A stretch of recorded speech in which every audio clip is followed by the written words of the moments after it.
and welcome to The Ring, Euronews' brand new debating show, broadcasting from the European Parliament here in Brussels. Once a week, two elected members of the European Parliament go face-to-face on some of the most pressing issues of our time.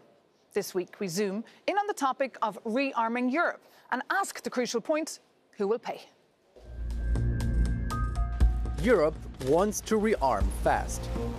Since Russia's invasion of Ukraine, EU countries have been pouring billions into defense. The upside? A European Union that is more secure and less dependent on the US.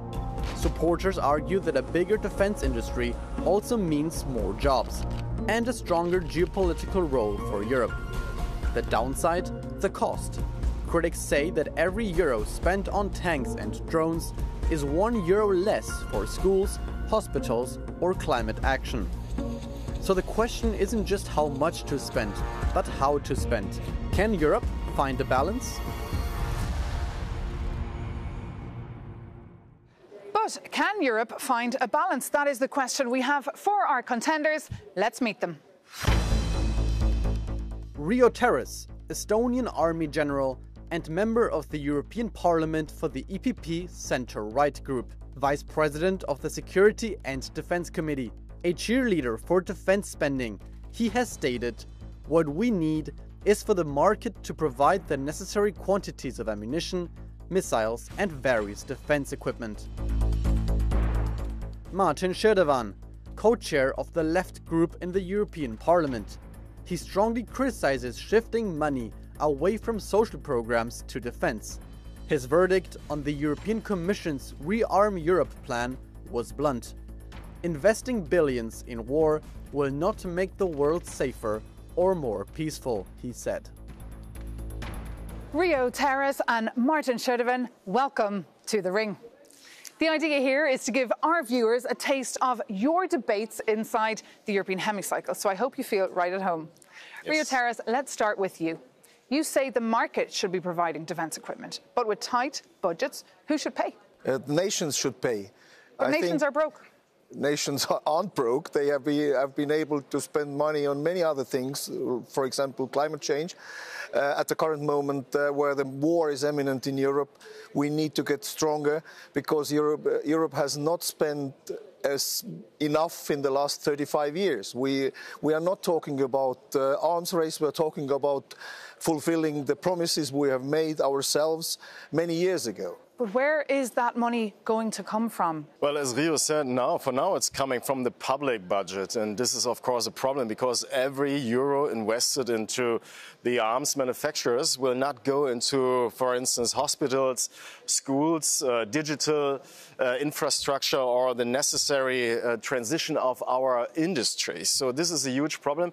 I would suggest that we take the money from those who have it, that we discuss new own resources for the European budget, and that means that we tax the rich, that we tax multinational enterprises, and that we also discuss something like a digital taxation for big tech companies. Would you agree with this idea? No, not at all. I think the defense is still prerogative of the nations and not the European Union as a whole. So the nations themselves need to fulfill their own promises. And if somebody tells me that it is not possible to build up a social state and invest in the defense, that's wrong, because history has shown us that German Federal Republic of Germany, during many years in the Cold War, was able to build up one of the most capable social systems in the world. At the same time, they invested 3.5% on the GDP on defense, because it is necessary and people understood why. What about the idea of defence Eurobonds, Schirdewan? Well, first of all, we don't have a Marshall Plan today for the European Union, European defense, because you were referring to Germany. That was the case back in the day, so there were huge investments coming from the international community to Germany. But this is not the case today, so we need to really think about how to raise money. And you mentioned Eurobonds for the arms industry. I don't think that this is a good idea, because we are already on the way to take on more debts via giving loans to the member states that they can then invest into the into military purposes. So I do not think that this is a good idea to go on following this wrong path. I think we are derailing the discussion here. It's not about to spend money on healthcare systems or defense. It's about defending Europe, because we see that an aggressive Russia is willing and able to use conventional military weapons against countries. And Putin has very often declared that he wants to rearrange the security system in Europe. And if we are not ready, if we don't fulfill our own taken tasks, then we are not able to defend Europe as a whole and separate countries of it. And Martin Schirdewan, that is a fair point, what Rio Terras makes there, because just think of Brussels just the other day. The airport was shut down for 30 minutes because of drone incursions, allegedly Russian drone incursions, buzzing over Doel, the nuclear plant right by the port of Antwerp. Brussels had to call the UK in order to come and help. It wasn't able to defend itself in this situation. Yeah, exactly. That was supposedly a Russian drone. We don't know that yet. But I'm not defending Russia here. Maybe it was Russia, maybe it was the third country, maybe it was a privateer, who knows. But obviously Europe is tested, also in its military capabilities. So, of course, we need to do something in order to discuss how to defend the European Union, how to defend the member states in case there would be a violation of international law, meaning an attack against one of the member states. This is not the case so far, so we can take time, but just a little bit to discuss how to spend wisely the money that we have at our hands into defense. And a new security order does not only depend on defense capabilities, it also depends on how we implement international law, how we strengthen international organizations. And this is something that I'm really missing, especially in the discussion of the Conservatives. Reaction to that? Now, I agree that there are all other mechanisms there, but the one and the only which really is understood by Putin is if you have more weapons than he has. So it is very easy for me, very plain. If you are strong enough, then he will start to negotiate. If you are not strong, he will laugh about you, as he has done throughout the years in the last two decades. And are you pleased with the trends lately? We've seen defence spending has gone up in the past few years, Rio Terras. According to Eurostat, between 2021 and 2024, the total defence spending of the EU countries rose by 37%, whereas when it comes to social protection, it only rose by a tiny bit. How do you feel when you read this data, Martin Schirdewan? Yeah, well, I think this is completely out of line, this development. I mean, Rio referred to Russia and the threat Russia poses to the European Union. This is always the explanation why we have to spend more and more and more money into our defense capabilities. But I think, actually, that we really need to discuss what that means. In the end, it means a new way. What is your solution, then, to protect Europe? Imagine if there was potentially an invasion, if an EU member state was invaded. If we have a look at the numbers, let's take a look at the numbers. NATO is spending 9 or 10 times what Russia is spending for its defense and military capabilities.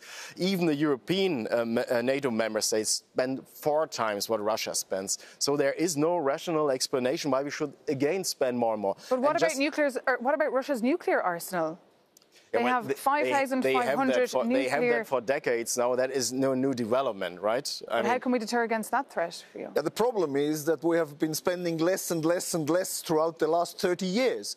It's not about we are spending more. It's about starting to spend at all, because the defense expenditures, if you look from 1990 to 2020, then you will see how much we have lost, how big period of time we have lost, because we have not invested what we promised ourselves. It's not about 5%, 10%, it's about just 2%. It's exactly the same amount of money that Estonia saved introducing the digital government system. So, is it possible to find the balance, do you think? It would be possible if you would look for other resources. And as I said, we need to discuss the introduction of new own resources. And now we have the discussion with the multi-annual financial framework, which allows us to look at new own resources. And this, for me, of course, means that we need to redistribute wealth in a society if we have those challenges in front of us, and we need to tackle them. I agree, we need to tackle the challenges, but that's not going to happen. We need money. That's not going to happen. I mean, the budget talks have already kicked off in Brussels. We can see how torturous they are. The strength of European Union Union lies also on competitiveness. And if we start to introduce new taxes and distribute wealth, which we don't have right now because we are not in the very good economical situation, then we will have less money to spend on defense. So we need to make Europe competitive again, which it's not right now. At the same time, we need to invest, and not the European Union, but the countries need to invest what they have promised to their defense. But then, Rio, really, you need to mention that, because you're not doing that, then I will do it. Each euro invested into arms manufacturers means that there is no money left for social cohesion, for instance. And this will cause a new wave of austerity in Europe, which in the end means that those who have the least suffer the most. Working class families will pay for this arms race that you are advocating for. Well, that conflict is not existent. We see in Estonia, the government decided to spend 5% on the GDP on defense, and the Estonian mothers want the mother care as well, but the people are supporting it by 80% because they understand the urgency of the situation. And you don't need social services in Russia because, as we see in Donetsk, Russia does not give you social services. He kills your people, your children, and so on. So it's. But this is not Russia. This is the European Union, and people are used to relying on. This is not a discussion. But our citizens expect us to invest into public services and social security systems, and they are rightfully doing so. And make sure that the country exists. Yes, I mean, they do exist. At the moment where it is attacked by Russia, it is not forgiven. Yeah. And that is the discussion about. Well, let me stop you there, as it is now time to take the gloves off.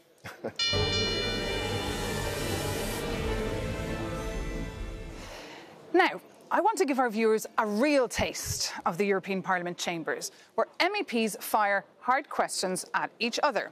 That means Rio Terras and Martin Schirdewan will now have the opportunity to challenge each other directly, just like you do in the hemicycle. So, Martin Schirdewan, can you start, please?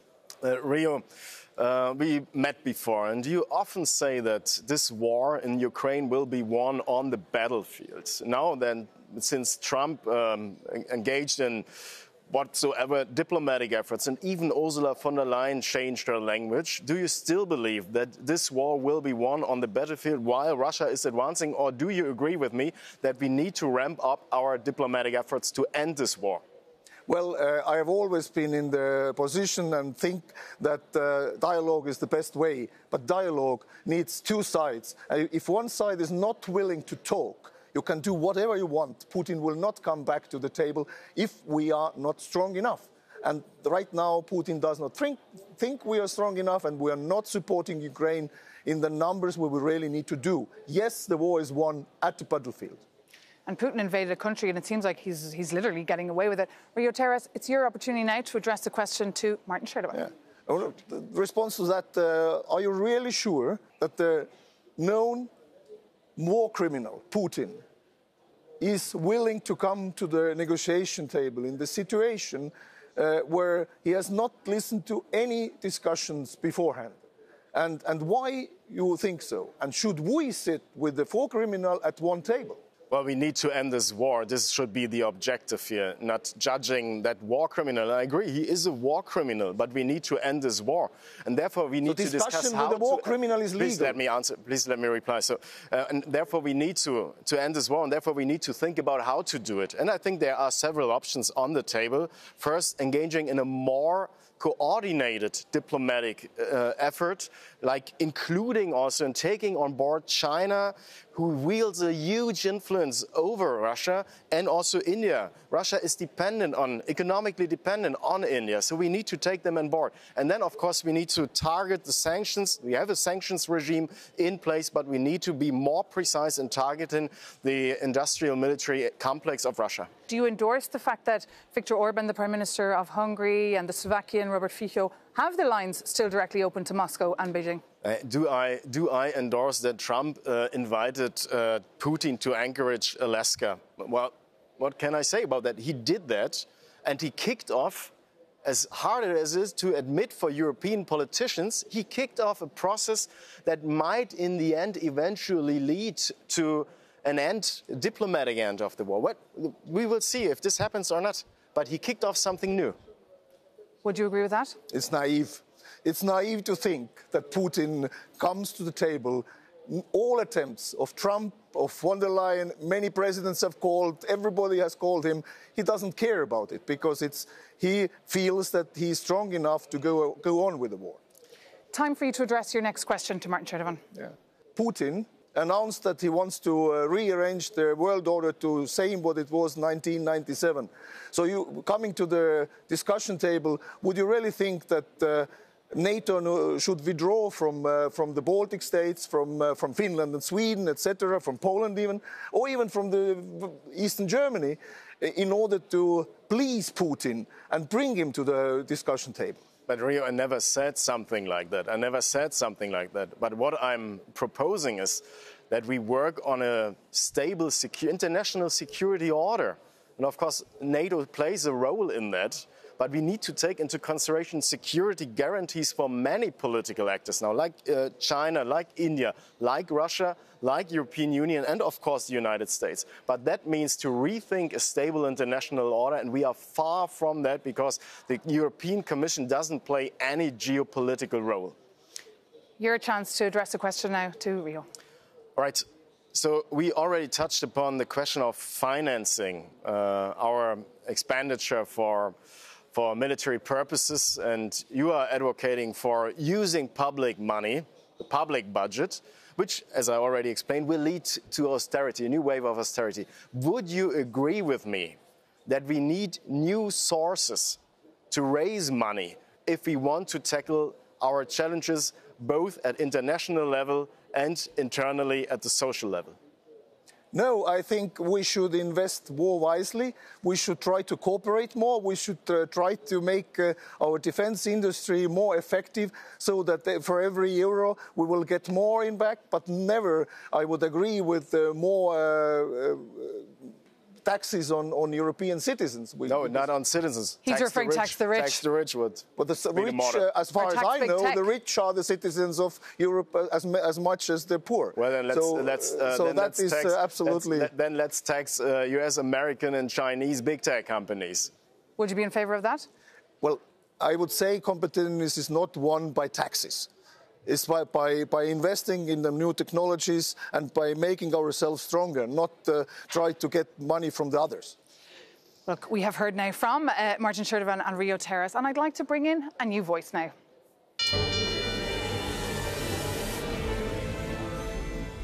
The EU Council President Antonio Costa has been making headlines of late for his ambitious statements on the future of European defence.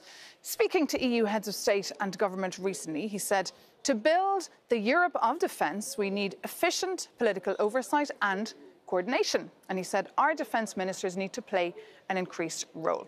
Martin, how do you interpret this statement? Is it the first step towards a European defence union, or may I add an EU army? Yeah, well, he hasn't been very clear about that. But what I think he is right about is that we really need to coordinate better. So for now, we are just discussing imaginary figures that the European Commission came up with based on no assessment of whatsoever we really need. Is there an appetite, Rio Terras, to coordinate? I mean, the EU and NATO together, and industry, of course, together, because they're all competing.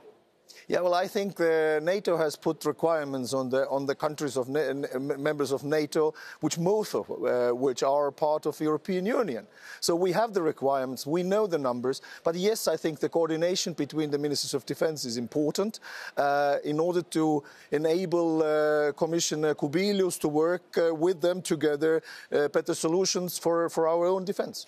And where is the market hedging its bet? Because we remember a few years ago, everyone in Brussels was discussing the European Green Deal as the growth model. Now it's all about defence. We should be balanced. We should not focus in one and then another. We should do both. We should be social state also, I agree. Well, this week, I mean, it needs to be balanced. This week, COP30 is taking place. How can we rearm Europe by 2030 and also go green? This is not going to happen with the proposal that the Commission just made for the multi-annual financial framework for the EU budget. It's focusing solely on armament, rearmament Europe, and not focusing on the Green Deal anymore. Your party family wants to get rid of the Green Deal, and it's also putting into question the social state of Europe. The biggest threat to sustainability of Europe is if Russia attacks European countries. And again, it's always Russia. It is. It is today backed by China. Not believing in naive thinking that China will be on our side. Never. A communist country will never be on European side. because we are democracies and we are defending here democracy. Okay. The reason why Russia attacked Ukraine in 2022 and 2014 was because Ukraine wanted to have an association agreement with the European Union. It's not about NATO, it's about free will of a free country. It is time now to take a short break here on The Ring, but stay with us. We will be back very, very soon with some more Political Punch.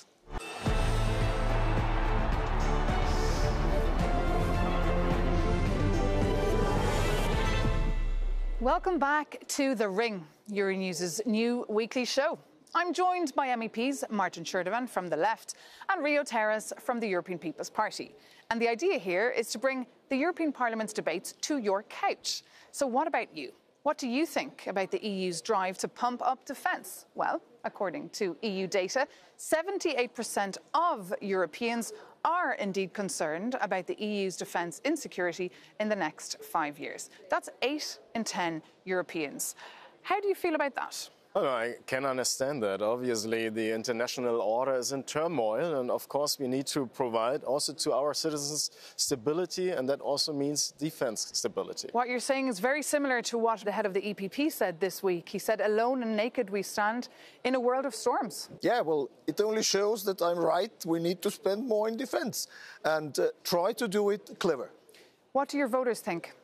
Well, our voters, my voters back home, understand the necessity. We understand it already since 2010, as Estonia was spending 2% of the GDP on defense, as we promised to NATO. Today it's 5+% which we invest. But the Estonia's problem with 1 million people is that our 100% is too small, and we need to make sure that countries like Germany, France, Spain, and Italy spend the same. You're praising, of course, your country of Estonia, which is obviously your job as an MEP, but it's a much smaller country. Other countries like your one, Germany, much bigger challenges in this area. Yeah, well, the 5% target of the NATO means that Germany has to spend hundreds of millions into the military, and this is, of course, a huge burden both for the public budget, but also for the citizens. And this is debated very controversially in Germany, and I do not agree with that, because the amount of money will only lead to cuts in public services and social security, and this is unacceptable. So citizens are not really on board with this plan? 80% of the people in Europe. Well, they are not that clearly in Germany. They are concerned. They are in Germany also. It's not that German public is against defense spending. That's not true. I think they're concerned until when it comes to the money coming from their pocket. Well, that's always the case, and that's why our democracy works. You elect people who take decisions for you, and then next time you elect other people. No, that is too easy. That is too easy, Rio, because that means actually that public money, meaning taxpayers' money, meaning our money and the working class families' money, goes directly into the pockets of the big shareholders of the arms manufacturers. This is not that easy, and people are discussing that. We have to be honest there. It makes Europe stronger. But can you name a single situation where a world power without military backing has changed history? But Martin Schirdewan is right. The arms industry will get much richer, but will ordinary citizens benefit too? We should use more SMEs. We should get the money. Then we should tax them. Then we should tax them. Yeah, but you don't agree with that idea. No, we should not tax the big ones, but we should make sure the small ones. Make sure that the money comes to the SMEs, to the small technology companies, which right now are disrupting the battlefield in Ukraine. We need to get the big money, not to the big primes, but to the SMEs who are creating working space, who are creating jobs for the ordinary people who can earn more money. The money comes back to you if you are clever enough. Is it wishful thinking, do you think, Martin Schirdewan, this idea to rearm Europe by 2030? No, not really wishful thinking, because there are huge investments on the way, and I agree with the idea that we need to be capable to defend ourselves. But as also Rio now confirmed, we need to spend the money more wisely in order to address the new challenges, cyber attacks, drone warfare, etc. And we have to be very precise in our assessment what we need as a society, as European society, and that assessment hasn't been done yet, and I do completely disagree. That's why I do completely disagree with the proposals on the table. And Rio, how are you convincing other countries? Because, of course, Estonia is very close to Russia. You feel the threats every day. Countries, though, like Spain, Italy, Greece, they have other issues on their minds, like migration, for example. Well, the war criminal Putin is helping us always. If I have difficulties to convince somebody, he would attack somebody. And the events in Brussels airport recently show us that everybody is endangered. Everybody, from Spain to Portugal, everywhere. And we need to understand that the migration is not an existential threat. Migration is a threat to our way of life, to our economy, but war is an existential threat, and that is the difference. Final reaction to that, would you agree? Yeah, well, I really don't get that. I mean, how can you say that migration, you put it all in one basket? I mean, you put it all in one basket. No, you put it in one basket. There is no clear political line. Why do you bring now I was not putting it all in one basket. I was just highlighting the challenges and the issues facing other member states. But it is now time to move on to our fifth and final round. Are you ready?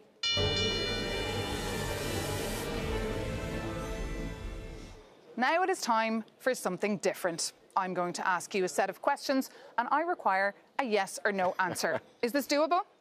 I hope so. Well, let's find out. Let's find out. Should the EU develop its own nuclear deterrence strategy? Yes or no? No. No. Can the EU ever be a military power? Yes or no? It is. Yes. What about military conscription? Is this a good idea? Yes or no? I have my doubts. Conscription is the only way for small countries. I don't know about big ones. Should EU countries spend at least 2% of their GDP on defence? Well, it depends on what we actually need. Yes or no? I would say, let's look into it. Yes, of course. Not even more. Is Russia's threat big enough to justify the current surge in spending? No, Russia is not justified to do anything at the moment, I think. Yes, it is. Will Europe ever be military independent from the United States? Yes or no? Yes. Yes. Should the EU funds be used to subsidise weapons? Yes or no? Yes. No. It is not allowed by the European treaties, by the way. Even though it is on the cards? Yeah. Should taxpayers accept higher public debt to fund military build-up? In separate countries, yes. No. Should EU defence projects prioritise European companies only, even if it raises costs? Yes or no? No, at the current moment, we need to take whatever is available in the world. Same question to you. Yeah, we should prioritize European industry, yes. And what about drones? Is the future of warfare on drones? No, on people. Ah, well, the future is on peace. Yeah. Final question. Have you agreed with anything that Martin Schirdewan has said here? Yes, that we need to be smarter in spending on defence. What about you? Well, no, I have my difficulties to find something that I agree with that you just said. But at least we have brought you together here on The Ring. Martin Schirdewan and Rio Terras, thank you so much for being on The Ring. Thank you so much. Thank you. And thank you so much for watching. If you have a comment for us, do reach out, thering@euronews.com. That is our email address. Tell us how you feel about the EU's focus on defence. Thanks for watching and see you soon.